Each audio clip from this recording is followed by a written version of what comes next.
मेरे साथ हैं छत्तीसगढ़ के पूर्व उप मुख्यमंत्री और कांग्रेस के नेता टीएस सिंहदेव जी।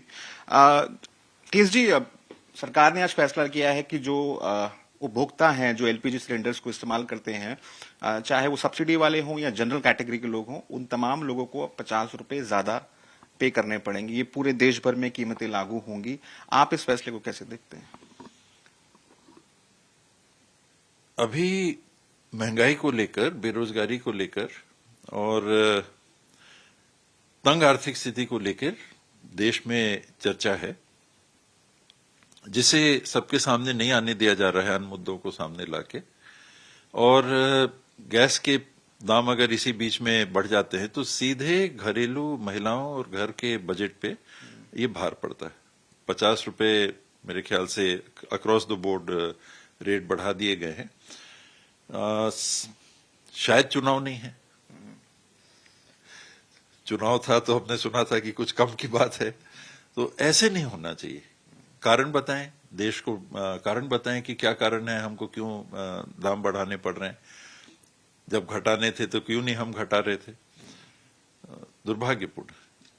आप कह रहे हैं सरकार इसको चुनावों के मद्देनजर जो है वो कीमतों को मैनेज करती है? लगता है ऐसा है, ऐसा नहीं होना चाहिए। इसके अलावा सर, मल्लिकार्जुन खड़गे हैं कांग्रेस अध्यक्ष, उन्होंने एक ट्वीट किया कि ये दूसरा झटका है जो आज सरकार ने लोगों को दिया है।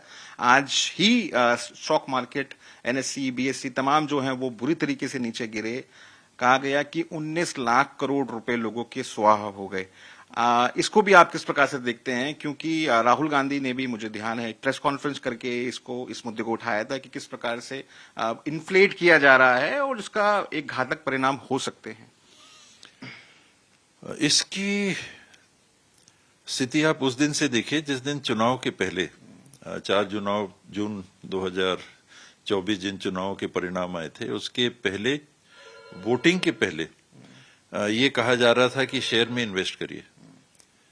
भारतीय जनता पार्टी के देश के वरिष्ठतम 2 नेता इस बात को लोगों के सामने कह रहे थे कि आप इन्वेस्ट करिए, जो अपने आप में बहुत ही आपत्तिजनक है कि आप प्राइवेट सेक्टर में इन्वेस्ट करने के लिए शासकीय पद में तब तक बैठे हुए हैं और संभावना है कि आप बैठ भी सकते हैं, आप कैसे ऐसा बोल सकते हैं। और उसके परिणाम आज देखने को मिल रहे हैं। सुबह ही मैं भी ट्रेन से उतरा अहमदाबाद आने के पहले, और रायपुर में मुझे लोगों ने बताया कि 3000 अंक सेंसेक्स गिर गया। मुझे विश्वास नहीं हुआ। मैंने कहा ऐसा, अभी 1-1 हजार की बात हो रही थी और उसमें ये बात आ रही थी कि बहुत ज्यादा गिर गया, बहुत नुकसान हो रहा है। तो 3000 अंक तो बहुत बड़ी गिरावट एक दिन की होती है। और ये सब परिणाम मेरे ख्याल से एक असफल दोस्ती का है। प्रधानमंत्री जी अमेरिका गए थे और वहां बातें हुई थी। ट्रंप जीत के आए, चुनाव के प्रचार के दरमियान, अमेरिका में प्रेसिडेंट के चुनाव के दरमियान जिन बातों को उन्होंने कहा था, खुले तौर पे कहा था कि हम टैरिफ लगाएंगे इत्यादि इत्यादि, तो वही समय जब वो राष्ट्रपति का शपथ लेके काम कर रहे थे, समय था कि दोस्ती के पैमाने पे खरे उतरते, वो बात कर लेते। और क्या कारण है दोनों देशों के हितों को देखते हुए, आखिर अमेरिका भी अपने हितों को देखेगा, भारत को भी अपने हित को देखना है, तो दोनों देशों के हित में क्या रास्ता निकाला जा सकता था। वो ये रास्ता नहीं है जिसे आज हम न केवल देश में, पूरे विश्व में देख रहे हैं कि एक बड़ी गिरावट स्टॉक एक्सचेंजों में आ रही है। तो जवाबदेही तो आखिर देश के चुने हुए प्रमुख की ही होगी। आप लिंक कर रहे हैं आप दो चीजों को कि जो गए और टॉक्स हुई और जिस तरीके से बाद में टैरिफ लगाए, असफलता, यानी हमारी जिम्मेदारी क्या है अपने देश के लिए। अभी युद्ध हो रहा था, उसमें बात आई कि हम रशिया से पेट्रोलियम लेंगे, सस्ते में मिलने की बात थी, देश हित की बात थी, हमने एक तरीके से काम किया। यहां क्या हुआ? हमारे कैदी किस तरह से आ रहे हैं, यहां पर किस तरीके से हम नेगोशिएट नहीं कर पा रहे हैं नेशनल इंटरेस्ट में, और खामियाजा उन निवेशकों को उठाना पड़ रहा है जिन्होंने उस बात को भी ध्यान में रखा कि चुनाव के पहले कहा गया था कि आप स्टॉक एक्सचेंज में इन्वेस्ट करिए। 2 गलतियां, 2 बड़ी गलतियां। आप खुद भी आज पहुंचे हुए हैं अहमदाबाद। देश भर से आपके तमाम सीएलपी पीसीसी इंचार्जेस पहुंच रहे हैं। कल सीडब्ल्यूसी है और परसों अधिवेशन होगा कांग्रेस पार्टी का। क्या इस मंथन से आपको लगता है कि पार्टी के लिए या कार्यकर्ताओं के लिए आगे की राह निकलेगी? क्योंकि कहा जा रहा है कि जो डिस्ट्रिक्ट कांग्रेस कमेटीज हैं उनको एम्पावर करने की बात की जा रही है, डिसेंट्रलाइजेशन ऑफ पावर की बात की जा रही है। इसमें एक्सटेंडेड सीडब्ल्यूसी है, जिसमें सीडब्ल्यूसी मेंबर्स के साथ और कुछ लोगों को भी आमंत्रित किया गया है। समय समय पर ये बैठकें होती हैं और पिछली बैठक कांग्रेस ने एक अधिवेशन महात्मा गांधी जी 100 साल पहले जब उन्होंने कांग्रेस अध्यक्ष के रूप में जिम्मेदारी संभाली थी, उस 100 साल पूरे होने पे कर्नाटक में अभी एक बैठक हुई।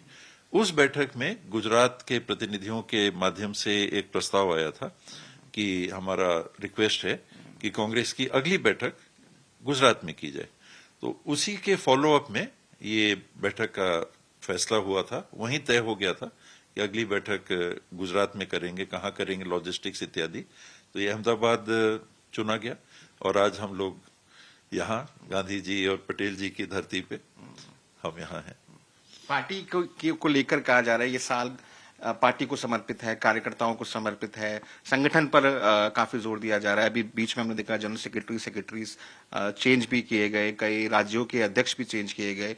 आपको लगता है कि इस साल, क्योंकि पार्टी ने खुद कहा है कि हम इसको ऑर्गेनाइजेशन को डेडिकेट करते हैं, तो ये जो तमाम चीजों को लेकर जो चर्चा है, चाहे डिस्ट्रिक्ट कांग्रेस कमेटीज हों या फिर जो टिकट बांटने की जो प्रक्रिया है उसको लोकलाइज करने की बात हो, इन तमाम चीजों को लेकर आगे भी चर्चा बढ़ेगी? ये बात प्रारंभ हो गई थी उदयपुर अधिवेशन से। वहां पर कुछ निर्णय लिए गए थे जिसमें आयु वर्ग की जवाबदारियों के बंटवारे की भी बात थी। 50 साल से ऊपर, 50 साल से नीचे 50-50%। नई डेमोग्राफी, नए लोग, नई पीढ़ी तैयार हो रही है, होती जा रही है। उनकी भागीदारी, उनकी संख्यागत भागीदारी भी बढ़ती जा रही है। लगभग मैं समझता हूं कि जिन्हें हम यंग कहेंगे, बराबर संख्या के अब मतदाता हो गए। 40 प्लस एंड 40 माइनस के मतदाता आप देखेंगे तो शायद अब बराबर हो गया। आबादी तो खैर 2/3, कम से कम 2/3 बिलो 35 मानी जा रही है, पर वोटर भी अगर आप 40 से नीचे देखेंगे तो उनकी संख्या भी बढ़ रही है। और वहां ये भी निर्णय हुए थे कि आने वाले समय में 1 मैन 1 पोस्ट, एक्सेप्शंस हो सकते हैं, पर 1 मैन 1 पोस्ट इसको हमको लागू करना है। एक समय से ज्यादा संगठन में कुछ लोग आ गए हैं तो एक निश्चित समय काल तय करके, मान लीजिए 5 साल हो या जो भी हो, उसके बाद में परिवर्तन होना। इस प्रकार के निर्णय जो वहां संगठन को लेके हुए थे, उनको अब हम देख रहे हैं लागू होते हुए। कर्नाटक में भी सम्मेलन में ये बात आई थी और राहुल जी ने भी उस बात को कहा था, खड़गे जी ने भी कहा था कि 2025 के अंदर ही अंदर हम ये सारे परिवर्तन कर लेंगे। तो पोलिंग बूथ से लेके एआईसीसी लेवल तक के परिवर्तन की जो प्रक्रिया हमको देखने को मिल रही है, कई पीसीसी बन रहे हैं, कई जिलों में नए अध्यक्ष आ रहे हैं, ये सब सारी प्रक्रिया चल रही है। इस दरमियान चुनावों में जो बातें आई, हरियाणा चुनाव प्रत्याशित हुआ उस नाते की सामान्य रूप से माना जा रहा था कि कांग्रेस की सरकार आएगी, नहीं आई। महाराष्ट्र पूरी तरह से अप्रत्याशित, हम लोग की भी ड्यूटी लगी थी, हम लोग वहां गए। कोई ऐसी स्थिति, उतना तो हम लोग को भी अनुभव है, हार जीत का अंदाजा लग जाता है, कितना टफ है कितना नहीं है इतना तो अंदाजा लग जाता है। लेकिन इस प्रकार का स्वीप जब 4 महीने पहले ही लोकसभा में सफलता मिली थी गठबंधन को, कांग्रेस की गठबंधन को अच्छी सफलता मिली थी, उसके बाद इस प्रकार का परिणाम आना और उसके बाद की समीक्षा में ये बातें आना कि एक घर नंबर से 6-6, 7-7 हजार मतदाताओं के नाम जोड़े गए। आप शिरडी की तरफ इशारा, शिरडी के, हाँ, शिरडी की जो बात आई थी, तो ये कैसे हो रहा है?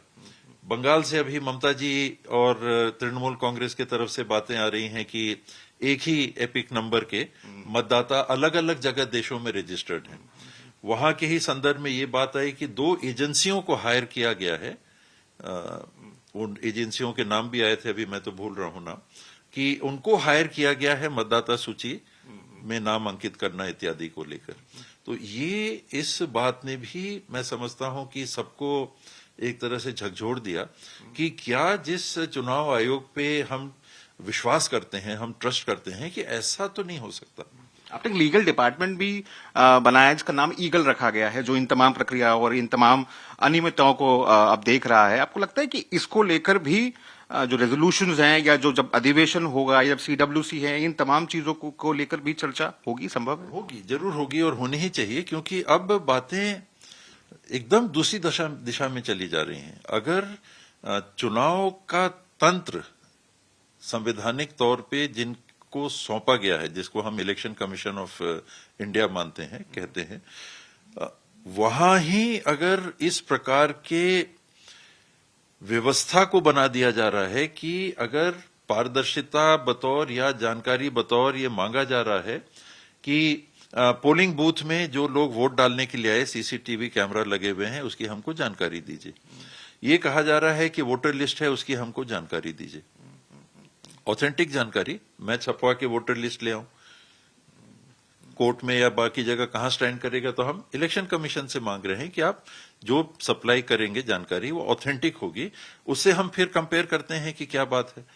कैसे 40 लाख वोटर महाराष्ट्र में जुड़ जाते हैं 3-4 महीने के अंदर। तो ये जो बातें हैं ये सामान्य नहीं है। तो इसने कांग्रेस में गंभीर चिंतन करने वालों को भी और हम लोग जैसे सामान्य कार्यकर्ताओं को भी हिला सा दिया है कि हम किस हद तक उस तंत्र पे विश्वास करें जहां हम घर घर जाके नहीं देख रहे हैं कि वोटर लिस्ट में क्या है। मैं आपको एक उदाहरण देता हूं कि अभी हमारे यहां नगर निगम के चुनाव हुए और एक वार्ड में हमारे पार्षद जहां से जीत के आए, उन्होंने मुझे बताया कि 20% से ज्यादा ऐसे नाम हैं जो या तो जा चुके हैं या मृत हो चुके हैं। 20% एक पोलिंग बूथ की जानकारी।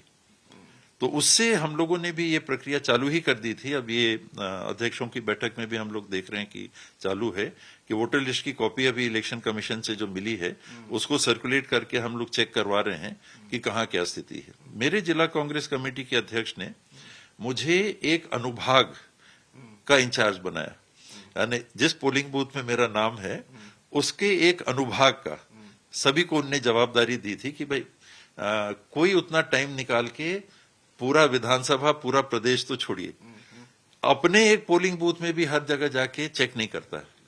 तो उन्होंने कहा है कि एक अनुभाग औसतन 100, उसमें 140 नाम थे। और मैंने जब जाके अपने ही पोलिंग बूथ में, जिसमें मैं सालों से वोट देता आ रहा हूं, 40 साल 50 साल लगभग हो गए मैं वहां पर वोट डाल रहा हूं उस मतदान केंद्र से, मैं जब वहां वोटर लिस्ट लेके गया और लोगों का नाम एक एक करके पूछा, आधे से ज्यादा लोग वहां नहीं रह रहे थे, आधे से ज्यादा। और कोई कंटिन्यूटी नहीं थी, कोई कंटिन्यूटी नहीं थी। एक घर यहां, एक घर वहां, एक घर वहां, एक घर वहां। और उसमें भी ऐसा कि जिनको जहां दिखाया वहां है ही नहीं।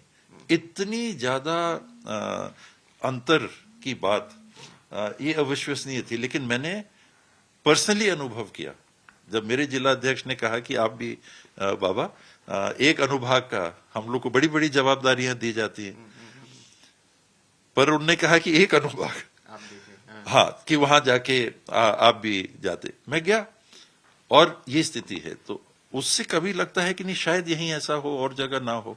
लेकिन जब महाराष्ट्र की बात आती है, बंगाल की बात आती है, और जगहों की बात आती है, मशीन में 99% बैटरी कैसे हो गई, ये सब बातें आती हैं, तो और नीचे ग्रास रूट लेवल पे उतर के व्यक्तिगत जानकारियां पार्टी लेवल पे भी अगर नहीं होंगी और उनको दस्तावेजी तौर पे तैयार करके आपत्तियों को पेश करके पहल नहीं होगी, तो कोर्टों में अंततः अगर जाना पड़े तो फिर रास्ता नहीं बनता। तो उसके लिए ग्रास रूट लेवल पे आपको बहुत ज्यादा मजबूती से पहुंच के सारी चीजों को खुद भी देखना होगा। बीएलएज हैं, पोलिंग बूथ एजेंट तो चुनाव के समय नियुक्त होते हैं, बीएलएस कैसे परफॉर्म कर रहे हैं। और बीएलए तो एक व्यक्ति हो गया और लोगों की टीम एक एक पोलिंग बूथ में बनाना। तो ये जो डिसेंट्रलाइजेशन के प्रोसेस की बात आपने की, ये सब उसी से मैं मानता हूं कि जुड़ा हुआ है। लोगों तक भी जाना, वोटर लिस्ट इत्यादि की भी बात करना, प्रजातंत्र के आधार को जब चुनौतियां और प्रश्न चिन्ह लग रहे हैं उसको भी बचाना। हार जीत तो अपनी जगह, पर क्या हो रहा है, मैनिपुलेशन हो रहा है कि नहीं हो रहा है। थैंक यू हमसे बात करने के लिए। ये थे टी सिंह देव, साफ तौर पर कहते हुए कि सरकार ने दोहरी मार मारी है लोगों के ऊपर, एक महंगाई के फ्रंट पर और एक जिस प्रकार से टैरिफ का असर देखने को मिला है शेयर मार्केट पर, और साथ ही साथ कहा कि कई चिंतन मनन करने की भी जरूरत है कि किस प्रकार से जो आरोप लग रहे हैं वोटर लिस्ट मैनिपुलेशन के, उसको लेकर। रविकांत के साथ मैं राहुल गौतम, आज तक के लिए।